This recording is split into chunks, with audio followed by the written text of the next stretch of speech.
As always, if you have any fitness questions, you can put them in the chat, and we're happy to get to those as we go through here.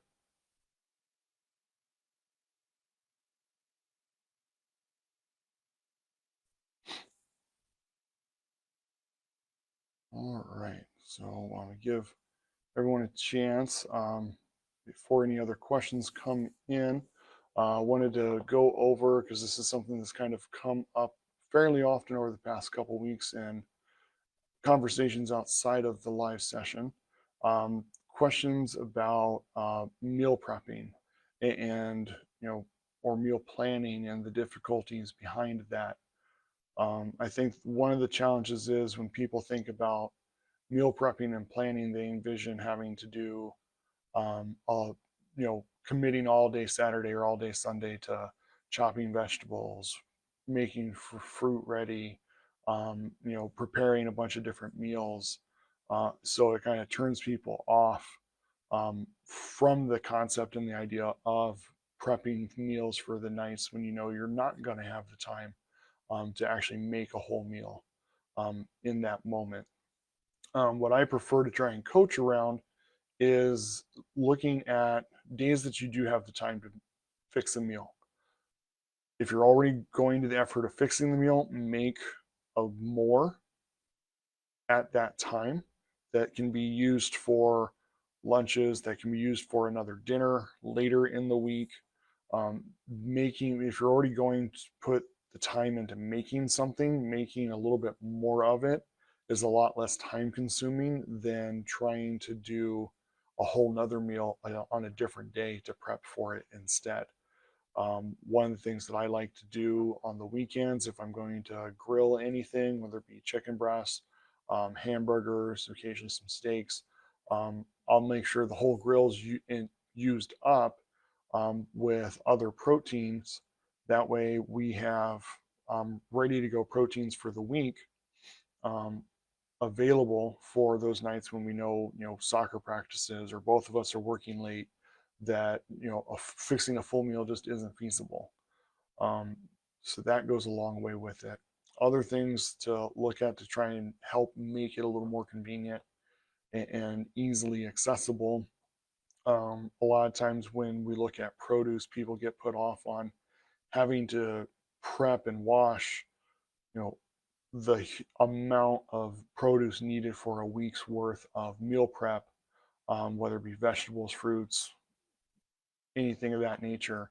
Um, there's nothing wrong with utilizing, frozen fruits and vegetables. I use those a lot. I often use canned vegetables occasionally, partly just because I like the taste of those better than the frozen version.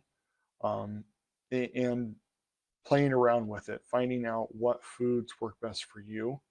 A lot of times when we're doing meal prep, we get so focused on the most ideal. And for one reason or another, that just doesn't work for you. Whether it causes digestive upset, whether it's just something that takes too long to eat, is a factor to look at. Something that doesn't have enough flavor variability that it's easy to get burned out on. So one of the things that I often do is, I try and pick just basic starch, basic vegetable, basic protein, and that with those together, the variability comes from the seasonings or spices that I add. That way, I don't have to make 5 different types of protein. I don't have to prep 5 different types of vegetables. I just have a couple different seasoning blends that change the flavor that way for me, or just alternating with some of the other options. Instead of only doing one type of vegetable throughout the week, have some variability in that for your sides. Alternating some of your different starch choices goes a long way that way. Even though you've got one part of it prepped, the other components of your meals can add that variability of flavor as well. And just kind of working with what works best for you.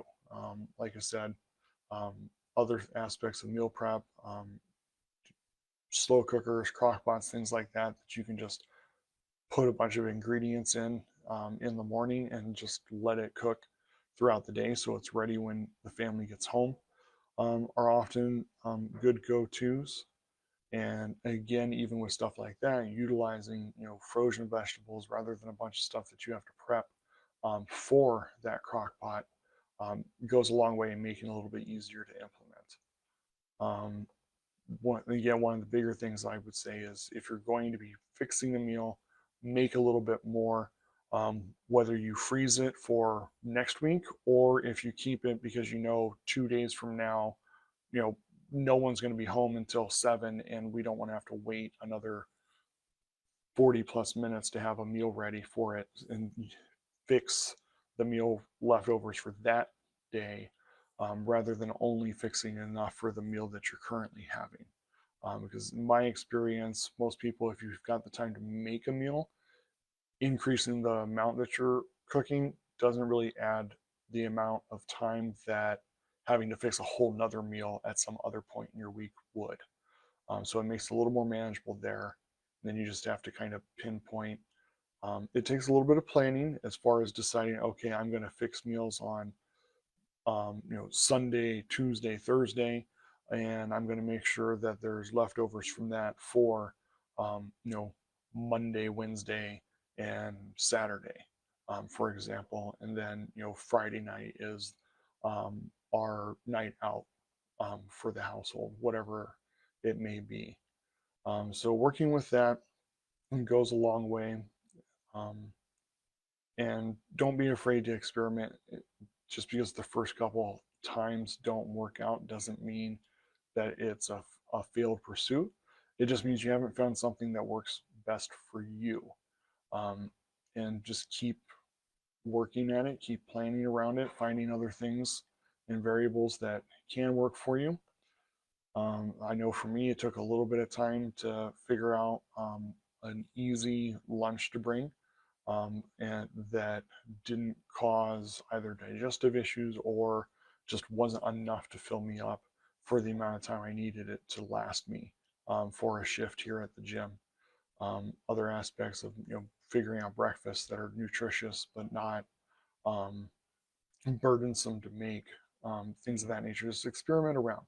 Don't be afraid to try a few things out. Are there going to be some failures? Sure, but you'll learn along the way what's working, what isn't, and that's how we really find our rhythm for being like, okay, these are my go-tos. These are the easy things that I can do, and just making them part of that weekly routine or a monthly rotation, depending on how much variety you want to fit in to your meals. All right, well, I hope that helps for everyone. I don't see any other questions in here. If they pop up after we finish, I'll definitely get those going on our next session next week. Otherwise, I hope everyone keeps it going. Remember to keep consistent in your persistent pursuits of health.